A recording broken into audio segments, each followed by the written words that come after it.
can't escape. It's against the rules. Oh, dog, will you forget about all that stuff I said? You were right. The rabbit's rules are for fools. But... Don't you see? You'll never again chase a garbage truck across the wild plains. Or you won't savor the sweet taste of shredded meat at Taco Depot. There's a lot to consider when it comes to making a children's show. For example, how does the show approach its ideas, its themes, and its messaging? A lot of that can depend on the tone, the specific age demographic, and the platform, but I think broadly speaking, you can break it down into two categories: simple ideas and complex ideas told simply. For example, bigotry is bad. It's pretty easy to communicate that in a television show meant for younger people, to show how bigotry can hurt people and how, at the end of the day, we're not all that different. But it rarely goes beyond that stage. It's not going to get into the systemic causes of bigotry, and that's perfectly fine. It's a good starting point for children to grow into more complex understandings of the issue. But sometimes you'll get a kids show that wants to engage with heftier topics, and to do so, they usually have to couch things in analogy to make it work for younger people, and usually that can get very silly. I think today's topic is pretty demonstrative of this kind of thing. Escape from the Deep End / The Collector is the 10th episode of CatDog's first season. Originally airing on October 15th, 1998, this episode's two shorts handle its ideas in ways that are couched in silly cartoon antics, but the themes are still pretty easy to read. Those themes being, laws are threats of violence from the state that we are taught to see as morally good at a young age, and the prison industrial complex is a barbaric system wholly removed from the process of rehabilitation that it claims to enforce. And post-Reagan capitalism will utilize artificial scarcity to drive up the demand of consumer luxuries, exaggerating expectations of future growth, creating a number of speculator bubbles whose burstings largely harm the lower class. Yeah, it's going to be one of those videos.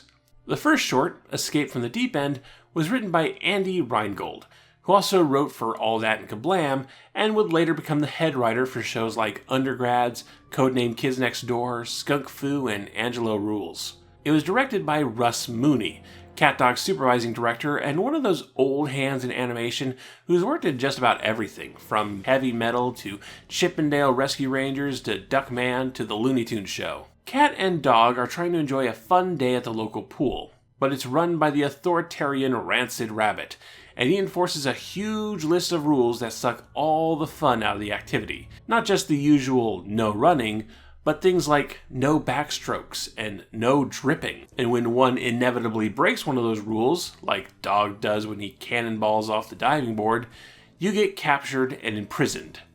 And I do mean prison.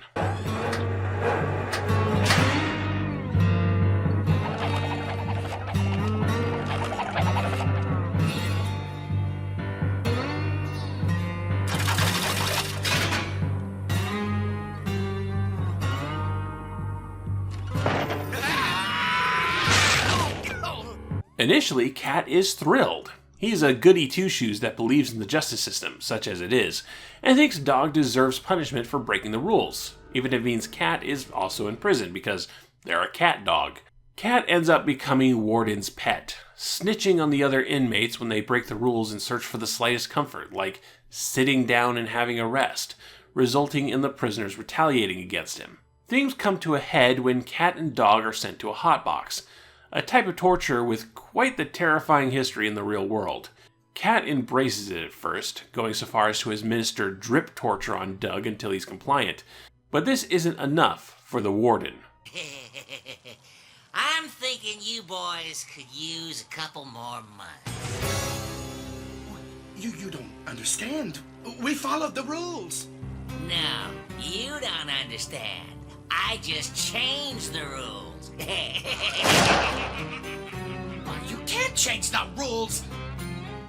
I never read a rule about changing the rules. It's against the rules. Well, just change it back. Much like with Cassian Andor, prison has finally radicalized Cat, and he and Dog use their unique anatomy to pull off a prison escape, draining the pool and escaping through the water system. The pipes lead them to a nearby public school, where they discover that things aren't so different over here.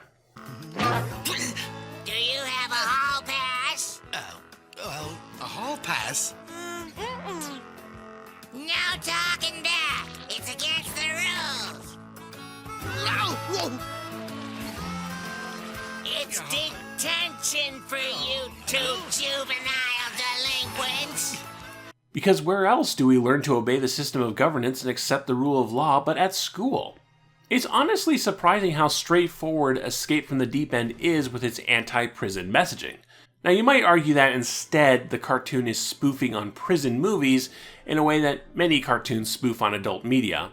I thought that might have been the case. The warden character, the chain gang, and the hotbox have parallels to the film Cool Hand Luke in particular. But the references aren't direct enough to be a spoof. You don't have Rancid Rabbit saying, "What we've got here is failure to communicate."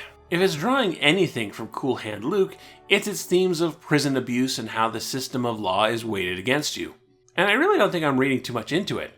The conjoined nature of CatDog's two protagonists means that they're in constant conversation with each other. Dog's fun-loving spirit often butting heads with Cat's grumpy presumed intelligence.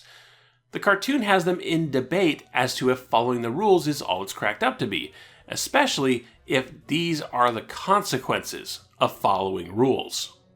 The second cartoon, The Collector, was written by Stephen Banks, who would later go on to be the head writer of both The Adventures of Jimmy Neutron and SpongeBob SquarePants. It was directed by George Chialtis, who would go on to direct a lot of the Dora the Explorer franchise. There's a hot new toy in town, Mean Bob, and Dog wants one to play with. Cat is above such childish frivolities, but when Dog drags him to the toy store, Cat discovers there might be more to Mean Bob than he realized. You look like a supremely intelligent cat. Well, These are real collector's items, worth a fortune someday. Cat quickly gets caught up in the toy collector market, buying Mean Bob variants in bulk and keeping them in their boxes, in pristine condition so that they may grow in value. Of course, that doesn't happen, because it's a bubble that pops almost as soon as it begins. Cat is miserable through the whole process, paranoid about damage to his Mean Bobs, while Dog is just happily playing with his own toy, not a worry in the world. The Collector is a pretty good cartoon, but I think the lesser of the two, because instead of picking a message and sticking with the landing, it opts for two half endings. One sees Cat's obsession with keeping his toys safe turning into psychosis, with Cat hallucinating that the toys are coming to life and talking to him. And the toys aren't terribly interested in being sold on the secondhand market. So they explode.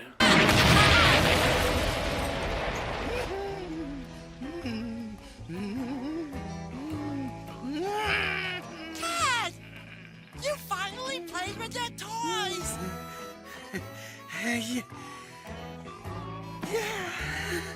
I'm not really sure how that happened. But also, Cat manages to collect them despite this and tries to resell them back at the toy store, so I guess they didn't explode? And here we learn that the speculator market has moved on. The Mean Bob toys are worthless. You can't give them away. What? They all want evil Eric now. Stock up, they're highly collectible.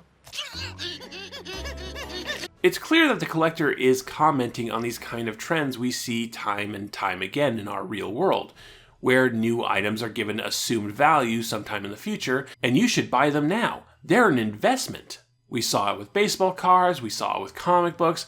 I imagine this cartoon in particular had Beanie Babies on the mind, when Ty Incorporated deliberately produced limited runs of their toys to create false scarcity, and many people bought into it. This cartoon shows kids that this kind of thing is stupid, and you shouldn't fall for it because Ty Warner, creator of Beanie Babies, will just take your money and laugh all the way to the bank, which is in Switzerland. He was arrested for tax evasion. I think both of these cartoons are good examples of complex ideas presented simply. You couldn't build your college thesis off of them. They're not educational in any meaningful way, but they are presenting ideas clearly within their cartoon framework. A young person could identify the parallels between Rancid Rabbit's pool prison and actual prison, and the parallels between the bullshit Mean Bob collector market and the bullshit Beanie Baby collector market, and maybe get a few gears turning as to what those connections mean. I was surprised at how overtly political this episode was. I personally didn't give CatDog much attention growing up, writing it off as another in a line of gross-out cartoons in the lineage of Ren and Stimpy. Giving it a second chance, watching a few more episodes beyond this one, CatDog is really impressing me, and I'm kind of excited to return to it. And this episode is pretty demonstrative to what stories this weirdo concept of a CatDog allows, and where the heads were at for the people making it. Does this concept work as a whole? Do they maintain this kind of messaging through the show's run? Well, that's a question for another video. This was just a sample.